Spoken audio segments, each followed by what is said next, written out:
So officers many times thinks, oh my God, we got to call forensics out or crime scene out, and it's going to take forever. They're so slow. And they're hurry up. What's taking so long? No, they're doing it because they're trying to do this correctly. Hey there, my name's Ashley Church. And I'm Erin West. We were once newly promoted crime scene and latent print supervisors on mutual struggle buses as we both simultaneously tried to navigate through the challenges within our forensic units. Now we run a business where we create tools and resources that we wish we had had to make these transitions easier. We like to talk about the experiences we've had in the forensic field, the good, the bad, and the ugly, in the hopes to create awareness around these issues and move the needle forward to create positive change in the forensic community. So if you're a forensic professional, regardless of your years of experience, who's not afraid to dive into real, raw, and sometimes uncomfortable topics, you're in the right place. This is the Forensics Unfiltered podcast. Before we start this episode, our guests would like to share a disclaimer that the opinions shared are their own and not representative of their current or past employment. Now sit back, relax, and enjoy. Hi, guys. Welcome back to Forensics Unfiltered. We're so excited to have you guys back with us today. And today we have one of our Gap Science forensic supervision instructors with us, Bryan Macy. Welcome. Thank you, Erin. Ashley, it's good to see you as always. Yes, we're very excited to have a chat with him today and to introduce him to you guys and allow you guys to get to know him a little bit more. I'm sure those of you that will be joining us in this next year in our supervision virtual academy and our in-person classes will get to meet him either in person or on there. But we definitely wanted to take the opportunity on our podcast to talk a little bit more about his background and then, of course, dive into, some of the types of topics we always like to talk about. So before we dive into any of those topics, Macy, if you'll give our listeners a little bit of background about yourself, kind of how you got into forensics and how you arrived with us here today. Yep. It's a pleasure being here. Thank you for inviting me to have the chat with you guys. I am from the state of North Carolina. I am from one of the larger cities in the state, Winston-Salem. Great place. I love it. I've been to a lot of places with Erin, actually, when we were meeting and traveling all over the country. And I was with the Winston-Salem Police Department for 30 years. It was a great career, great job. It had some great memories of stuff, and then it had some of the worst memories of my life. A couple things did a number on me. I lost quite a few really good friends and some acquaintances in line of duty deaths, and that's just a bad thing. It's a hard thing. And I started as a patrol officer. After a number of years, I got promoted to field training officer. And I did that for several years, training the new recruits. I was promoted to sergeant. Then I supervised squads out in the field with field services. I got transferred into detectives as a detective sergeant. And for about a year or so, I supervised white-collar crimes and financial fraud crimes. Then from there, I was transferred to major crimes and homicides. And boy, that was a trip. We had a lot of homicides in Winston-Salem in those years that I was there. It's tough. You got to make sure everything is done properly. You get one chance at it, and you don't get a second chance. Somebody asked me one time, how does it feel being the sergeant of homicides and having to work these murders and stuff? And I said, quite frankly, it feels like I get to work and I set on a straight razor and just clench really, really tight and hope I don't slip. I mean, it was rough. I mean, it was really tough. It's rough. And actually, I feel like a lot. I think you probably can relate to that, right? Yeah, I feel like a lot of sergeants over homicide units feel probably a very similar way. I also think there's like a quick like a quick burnout rate for sergeants over homicide. So they, because of the stress of everything that they're handling, they seem to rotate around fairly quickly. Oh, yeah. A lot of pressure, a whole lot of pressure. And especially as a fairly new sergeant. I mean, I had a few years in the street with that, but it was good. It really taught me a lot. I learned a ton. And that's where I really was exposed to the forensic sciences, is where I got to be able to understand the capability of how those things can benefit an investigator to get them in the right direction. And I think one of the biggest problems is that as a sworn officer, none of us really knew what they did. Yeah. It was like, oh, they come out and shoot some photographs and throw a little PR dust. That's what we used to call processing for fingerprints, was PR dust.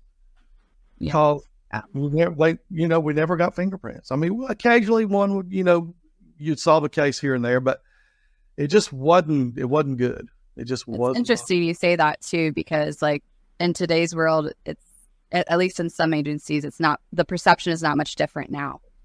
Yeah. That is the huge problem. And honestly, that is the biggest problem with the disconnect between sworn officers and your forensic scientists, your forensic people. That is the biggest problem with that disconnect, is because they don't understand. Yeah.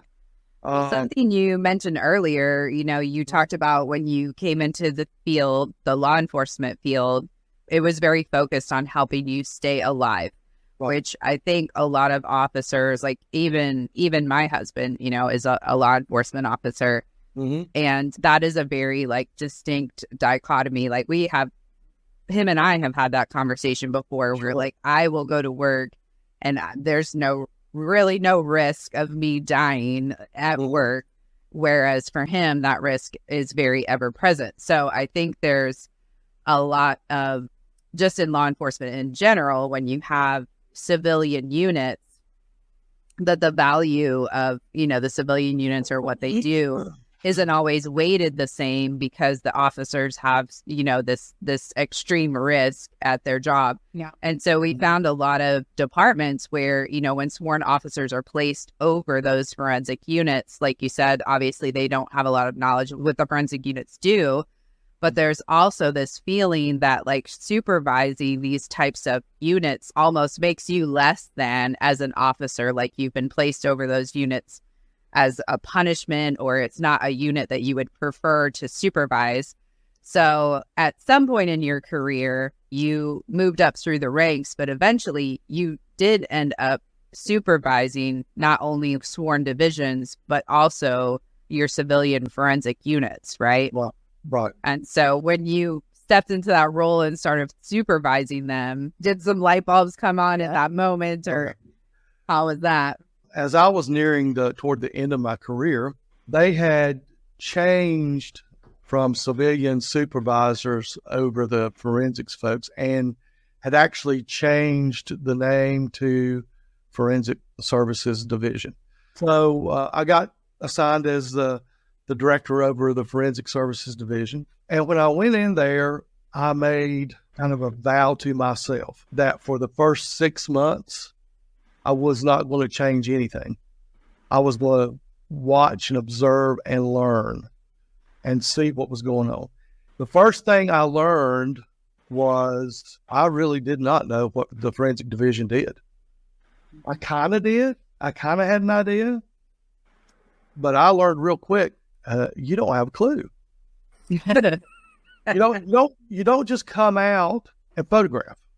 You just don't come out and snap photographs. Okay, let's document it. Okay, okay, we're good. No. There is a precise scientific method in how you document crime scenes photographically. I mean, there's a lot to it, right? Yeah. So officers many times thinks, oh my God, we got to call forensics out, or crime scene out, and it's going to take forever. They're so slow. And they're, hurry up, what's taking so long, No, they're doing it because they're trying to do this correctly. I think it's interesting that you mentioned you waited 6 months before you made any changes.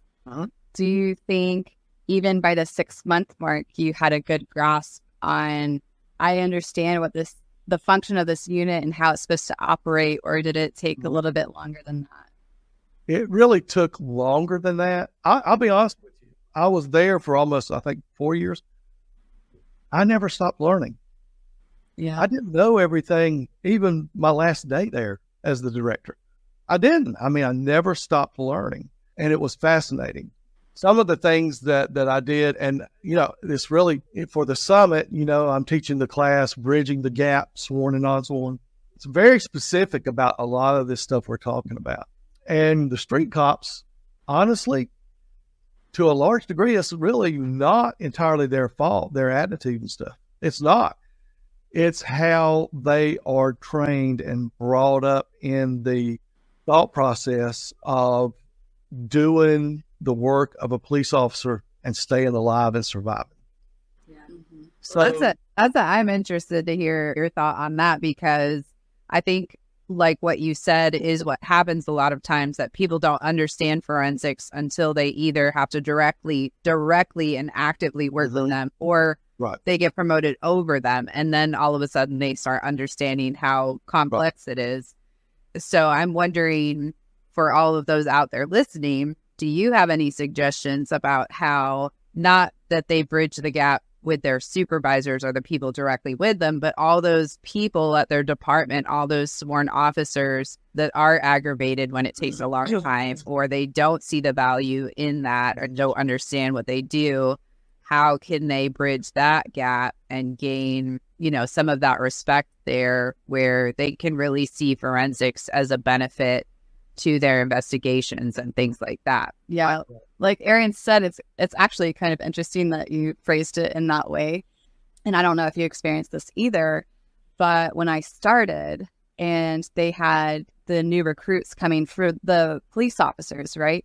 The new deputies coming in, they actually had like the forensic unit as not necessarily like 40 hours of their training, but at least like a day or two worth of training. The forensic people would come in and try to explain like the services that they can provide the police officers and what they do and stuff like that, which is kind of nice that there's some type of connection when they get hired and onboarded.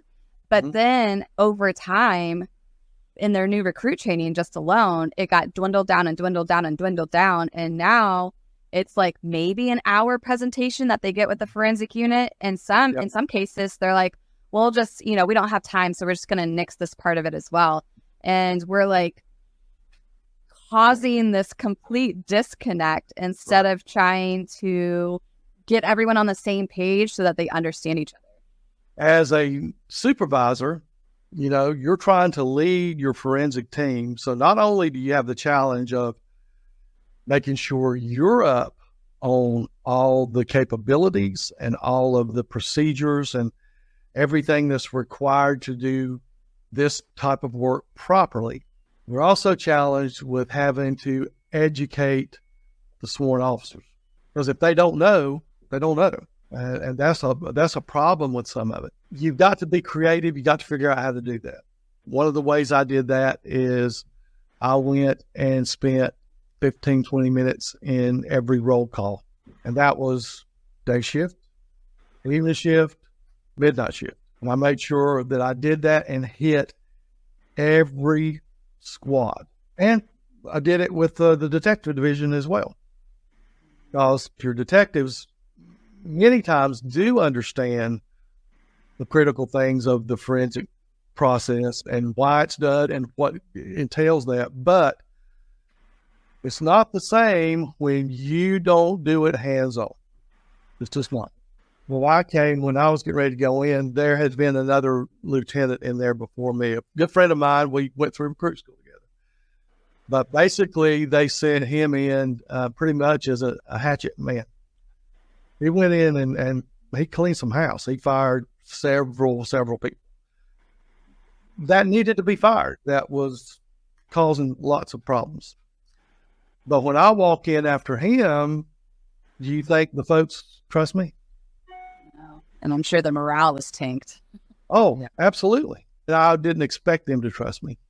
So that was one of the first things I realized, you got to have your folks trust you. So I met with the supervisors in there. There were a couple supervisors, very good at the job, not so good as supervisors, because you don't say. We see that. Yeah. There were a couple that liked to take the general orders and pretty much use them as weapons. They weaponized them. You have to be careful because they'll write you up. They'll write you up if you sneeze wrong, and that was terrible. And I told them, no more of this. Look, and I said, look, I'm not here to fire people. I'm here to try to make this unit what it can be and what it should be. There were times that I came to work that I had to be in police uniform, dress uniform sometimes, whatever. If there was a function or a meeting or something I had to go to representing the police department. Otherwise, I had them order me for a set of the Forensic Services Division uniform. Well, that's what I wore to work. And then I also said, okay, on Mondays and after holidays, we are getting slammed. I mean, hammered for auto break-ins and larcenies and house break-ins. So I got with a couple of the supervisors and I said, okay, I want you to take me and I want you to put me through the training on how to properly process an auto breaking and larceny call and a house breaking call. And I went through their training program. I went through it with them, not the entire thing, but on those particular calls, because that was where we were getting hammered, and it was just killing our resources. Once they checked me off and said, you're proficient, you can go do it. I got on the radio when they were being dispatched and they were slammed, and I would say, KLS, send that call to me, assign me that call. And I would go out and process it, write the report, and just handle it. They weren't tied up on it. Well, I was working with them, hand in hand with them. I found out that really bought me a huge amount of credibility. So I think based on some of the stuff that you've said, and you can let us know if you think this is true or not, but if the forensic staff and the forensic supervisors that are listening want to change the dynamic between their unit and the sworn officers that they work with, the biggest person that can influence those relationships is really the supervisor. Like the supervisor building those relationships, communicating information, going to briefings and things like that, and just educating the department on what the unit does, what they should and shouldn't be called out to, how they can be utilized in investigations, all of that. Would you agree with that? 100%. Now, obviously, they're going to have to sell it and get buy-in from their commander. Yeah. You're at some point, and I understand that my situation was unique. You don't always have a sworn person supervising the forensic unit. Lots and lots and lots of times you have civilians supervising the civilians. So whatever that is, whatever that looks like, you at some point have got to have that crossover between sworn and non-sworn. So you have to get that buy-in and say, okay, this is what I'd like to do, because we're finding a big disconnect between the sworn officers and our forensics folks. I don't think they really understand what we do exactly, what the capabilities are, when to call us and when not to call us. I mean, there was all kinds of stuff. I mean, they would get calls sometimes, I need ID and some of them would still say ID. I need ID to come out and do some PR dust. I mean, they did that over the radio. I'm like, nah, no. Not happening. We're not doing that. No, we don't do that. They've got to have that buy-in to be able to go to the briefings or the roll calls. If you have to start with 10 or 15, whatever you can carve out and they agree to, do that, because education is critical and it's tough. Now, I had an advantage because I was a lieutenant talking to the sworn officers, but I made it clear, and they're going to have to get that buy-in and have the backup from their superior sworn that's over them. to be able to say, okay, what you need to understand is when forensics gets on the scene, that scene is theirs. At that point in time, you've got to step back. That scene is theirs. They're in control of it. They direct what happens in it, everything. That was a big sticky point, especially with detectives. It could still be a sticky point for sure. Oh, yeah. But I made sure that our homicide guys, our detectives, understood these folks, the forensic folks, we're just co-workers on this scene. We're working this together.